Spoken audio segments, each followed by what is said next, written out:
जय हिंद, जय भारत, वंदे मातरम।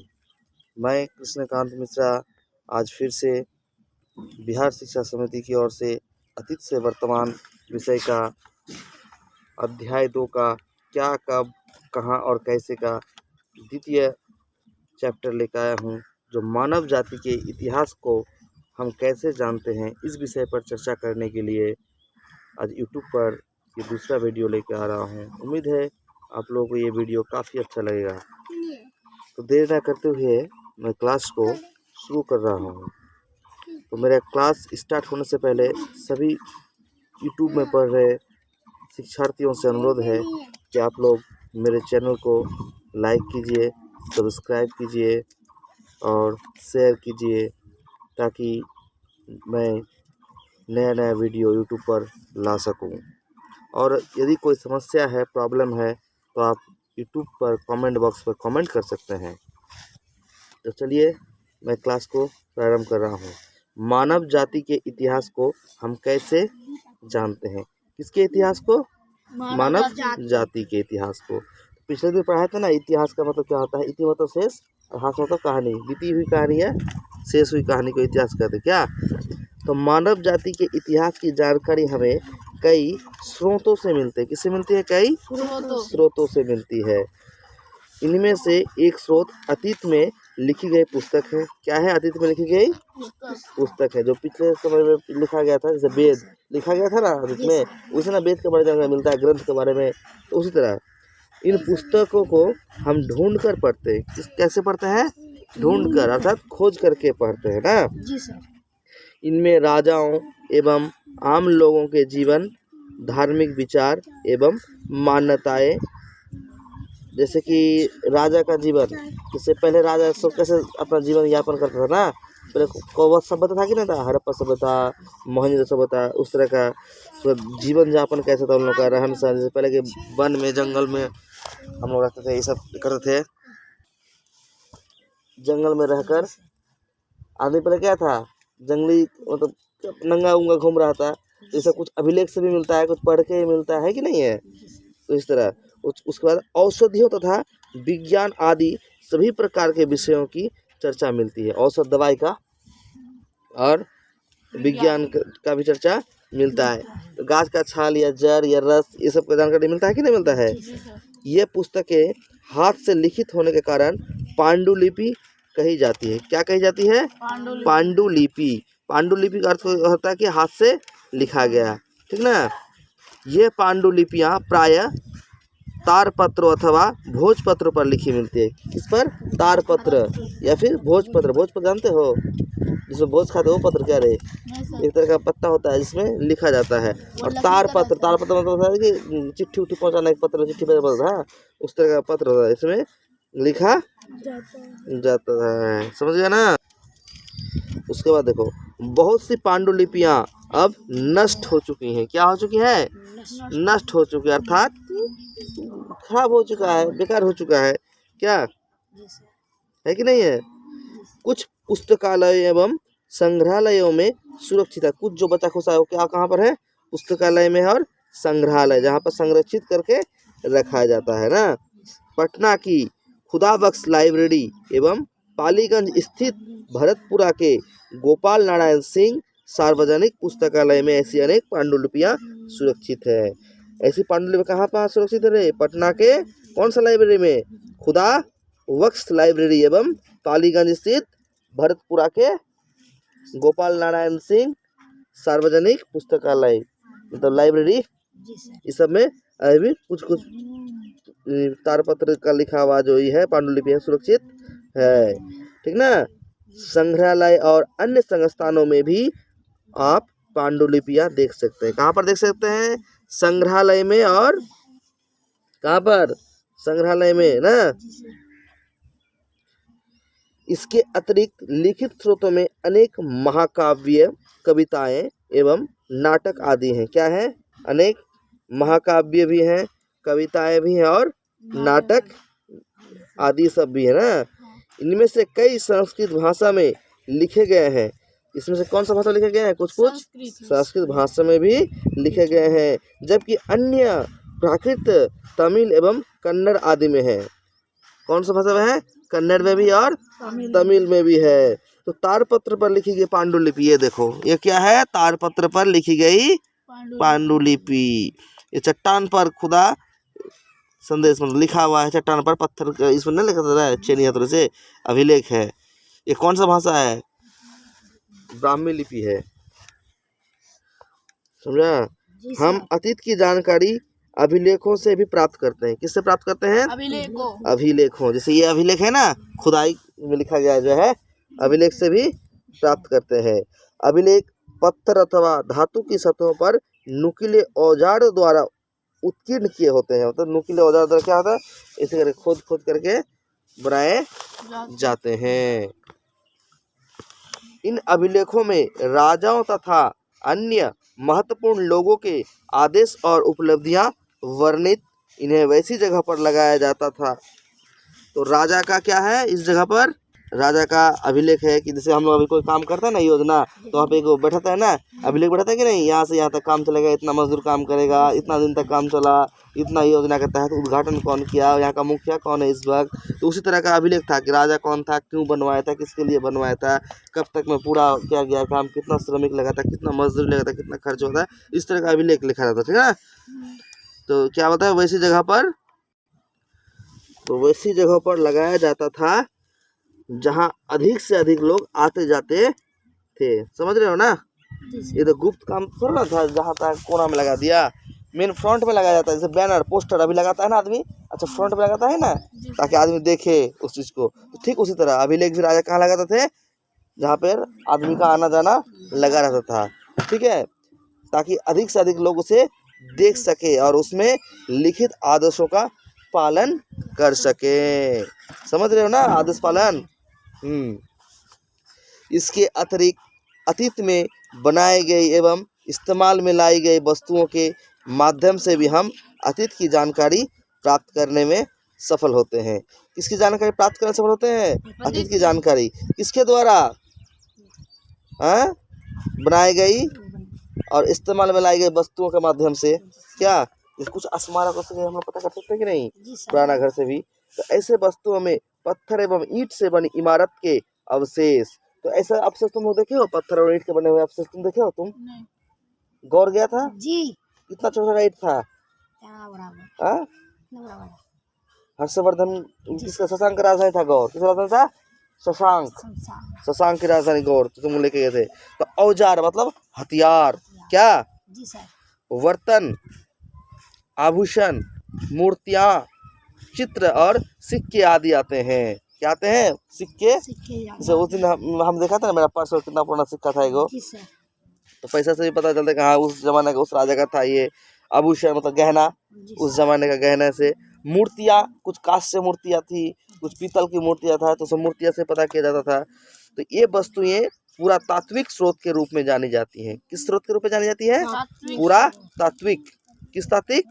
पूरा तात्विक स्रोत के रूप में जानी जाती है। अर्थात काफी प्राचीन होने के कारण इनके अवशेषों को जमीन की खुदाई कराकर प्राप्त किया जाता है। अब पूरा मतलब समझना कि जला के नहीं, तो बहुत पुराना हो गया, समय हो गया है, ठीक है, इसलिए इसको मिट्टी के नीचे से खोद कर या कहीं से निकाला जाता है, इसलिए इसको क्या होता है? पूरा तात्विक है। तो पूरा तात्विक वस्तुओं का अध्ययन करने वाले व्यक्ति पूरा तत्वविद कहलाता है। तो पूरा तत्वविद किसे बोला जाता है? जो पूरा तात्विक वस्तुओं को लेकर के अध्ययन करता है, चर्चा करता है, डिस्कस करता है, उसके बाद निष्कर्ष जो निकालता है उसका, उसे क्या कहते हैं? पूरा तत्वविद कहते हैं। समझ में आ रहा है?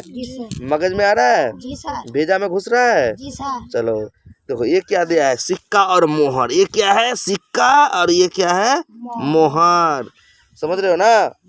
और ये है मृद भांड, अर्थात मृद भांड का जानते हो? मिट्टी का बना हुआ कुछ हंडी या बंडा ना, इसलिए क्या होता है? मृद भांड बोला जाता है ना। तो पूरा तात्विक वस्तुओं में जानवरों, किसमें? पुरातत्व वस्तु क्या है? जानवरों, पक्षियों एवं मछलियों की हड्डियां भी मिलती हैं। मिलती है ना रे? जानवर की, पक्षी की, मछली की हड्डियां मिलती है, जिससे अनुमान लगाया जाता है कि अतीत में किस आकार अर्थात किस तरह के किस प्रकार के जीव पाया जाता ना, उसका हड्डी से ही, इंसान का रणकंकाल से पता चलता है ना इंसान कितना लंबा था, तो उस तरह हड्डी से या मछली के कांटे से पता चल जाएगा ये मछली कितना बड़ा होगा या किस डिजाइन का हो सकता था क्या। तो अनाज एवं कपड़े के भी अवशेष प्राप्त हुए हैं, अनाज के और कपड़े के भी क्या प्राप्त हुए हैं, अवशेष, जिससे पता चलता है कि अतीत में लोगों के पास खाने के लिए कौन कौन से अनाज थे और लोग किस प्रकार के कपड़े पहनते थे। तो उस अनाज से पता लगाया जाता था कि इंसान पहले क्या क्या भोजन शायद खाते थे ना, और कैसे कैसे कपड़े पहनते होंगे क्या। तो डॉक्टर स्पूनर ने पटना के कुम्हड़ार नामक स्थान में खुदाई द्वारा, कुम्हड़ार जो है ना, पटना कुम्हड़ार में हम आज दिन रहे थे, गए थे बीच में, तो कुम्हड़ार पार्क है, ठीक है। तो कुम्हड़ार नामक स्थान में खुदाई द्वारा चंद्रगुप्त मौर्य के राजमहल के स्तंभ निकले, किसने निकले, राजमहल के, चंद्रगुप्त मौर्य के, वही अशोक सम्राट के दादाजी चंद्रगुप्त मौर्य, ठीक है, बिंदुसार के पिताजी। तो उसके क्या निकले हैं, राजमहल के स्तंभ निकाले हैं। इस खुदाई में सोने के बैलों के टुकड़े प्राप्त हुए। अब देखो सोने का बैल का टुकड़ा प्राप्त हुआ है। इसमें मगध, इसमें क्या, मगध साम्राज्य की समृद्धि एवं भव्यता पर प्रकाश पड़ता है। क्या प्रकाश पड़ता है, मगध सभ्यता की भव्यता, कितना अच्छा, कितना सुंदर, कितना विशाल, कितना सौंदर्यमय, कितना सुगठित, कितना संगठित, कितना आश्चर्यमय, हाँ, कितना रूपमय जो साम्राज्य था ना, क्या कितना अच्छा था। इतना वर्णन जो करते हैं ना, वर्णन जो कर रहे हैं, लगता है कि मेरा भाषा खत्म नहीं हो गया, इतना वर्णन कर रहे हैं उसके बारे में हम। अब देखो इस तरह पांडुलिपियों, जो हाथ से लिखा गया लिपि होता है, तो पांडुलिपियों, अभिलेखों, सिक्कों तथा पुरातत्व से संबंधित अन्य स्रोतों के आधार पर पुरातत्वविद इस इतिहासकार अतीत का अध्ययन करते हैं। क्या करते हैं, अतीत का अध्ययन करते हैं, और इन्हीं स्रोतों के माध्यम से वे अतीत की व्याख्या करते हैं, जानकारी करते हैं और उसका डिस्कस करते हैं, निष्कर्ष निकालते हैं ना, व्याख्या करते हैं कि ऐसा था वैसा था, इससे इतना पता चला कि तंत्र पुराना था, ये उस जमाने में इतना ऐसे होता था क्या। तो सिक्के शासकों द्वारा जारी किए जाते थे। किसके द्वारा जारी किए जाते थे, शासक, राजा द्वारा ही ना किया जाता है। इस तरह मोदी अगर पैसा चेंज कर दिया, गवर्नर का देखना हर एक समय गवर्नर चेंज होता है, बिमल जलान, या बी रेड्डी, दिवसुल्ला राव, ये सब रेड्डी इनका नाम है। अभी का गवर्नर कौन है देखना, उसका भी होगा, ठीक है। तो उसी तरह बात है। तो सिक्के किसके द्वारा जारी किए जाते थे, शासक द्वारा, जो राज करेगा उसका अलग सिक्का होगा कि नहीं होगा, जिस पर राजकीय चिन्ह है, इस पर कौन सा चिन्ह है, राजकीय चिन्ह है, धार्मिक चिन्ह है, या निशान, चिन्ह को क्या बोलते हैं, निशान, या कोई लिपि अंकित होती थी या अक्षर में लिखा होता था। सिक्के का अध्ययन मुद्रा शास्त्र कहलाता है। तो सिक्के का अध्ययन को कौन सा शास्त्र कहा जाता है, बट मुद्रा नहीं, मुद्रा, मुद्रा मतलब सिक्का, मुद्रा मतलब सिक्का। तो सिक्के का शास्त्र क्या कहा जाता है, मुद्रा, मुद्रा, मुद्रा शास्त्र। तो क्या होता है, खुदाई से मिली वस्तुओं के विश्लेषण में समय का निर्धारण करना बहुत महत्वपूर्ण है। किसका निर्धारण करना, समय का, टाइम का, समझा। वैसे तो समय निर्धारण के लिए कई विधियां अपनाई जाती है। क्या अपनाई जाती है, कई विधियां, यानी कई तरह के सिस्टम अपनाए जाते हैं ना, विधियां अपनाई जाती है। लेकिन जो सामान्यतः प्रचलित है वह है रेडियो कार्बन विधि। क्या है, रेडियो कार्बन विधि या कार्बन 14 पद्धति, कार्बन 14 पद्धति। तो रेडियो कार्बन विधि क्या है, यह जानकारी प्राप्त करते हैं पहले। तो प्राप्त करने के लिए हमें पढ़ना तो होगा ना, उसके बाद में समझा पाएंगे। तो रेडियो कार्बन विधि क्या है, इसके बारे में अभी हम चर्चा करने जा रहे हैं।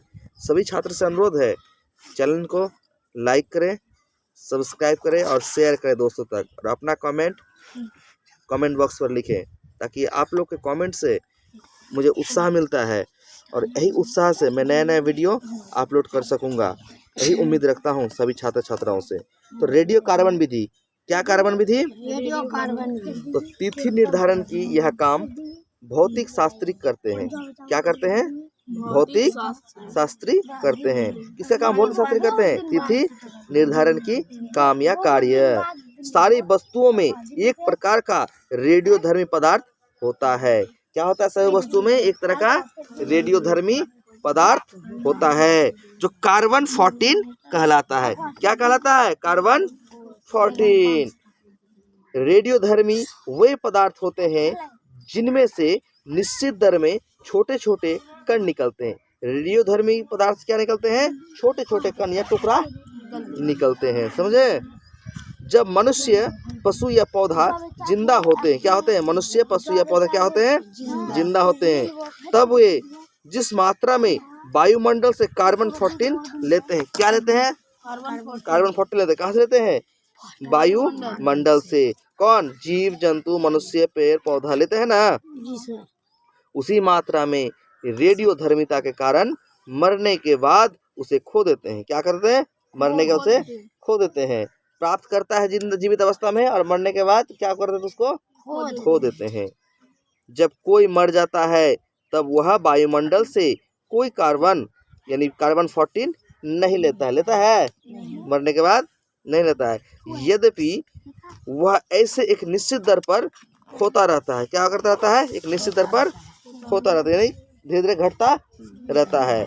भौतिक शास्त्री इसी निहित कार्बन 14 की मात्रा का पता लगाकर उस जीव की आयु निश्चित करते हैं कि यह कितना दिन का था, कितना दिन बचा था, या कितना दिन बच सकता था। ये लोग आयु कितना था ना, ये कितना दिन पुराना है, इस आधार पर।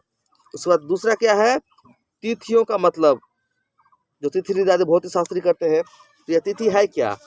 ठीक है, इसके बारे में जानकारी करते हैं।